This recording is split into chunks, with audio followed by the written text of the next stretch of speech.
So today we're going to be working with a problem from Standard OA 1.1, which is using addition and subtraction within 20 to solve word problems.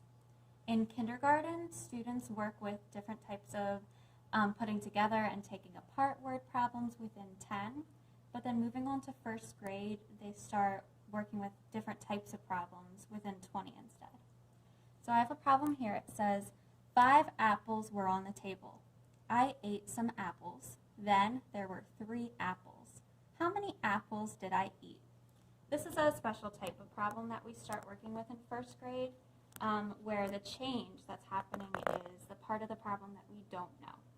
So I'm going to be using some counters to build this problem first.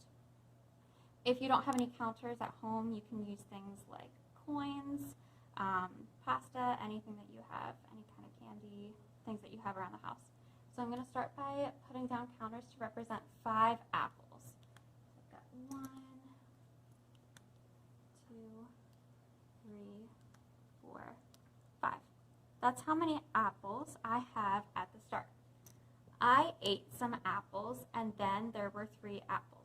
So I'm going to change some of these to show that I'm eating them, and I'm going to have 3 apples left over.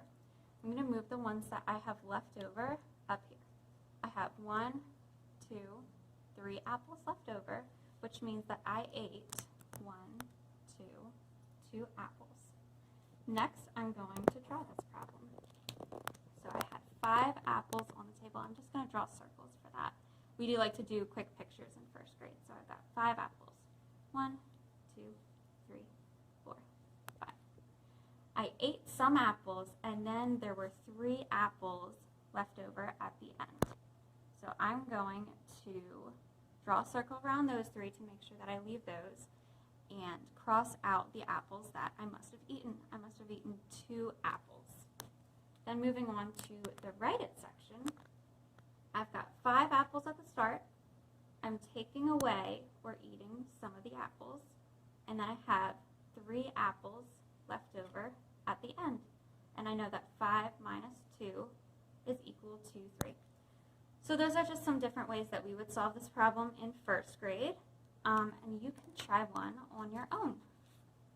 So you can feel free to try this problem. There are 7 strawberries in the basket. I ate some strawberries. Now there are 2 strawberries. How many did I eat? Good luck!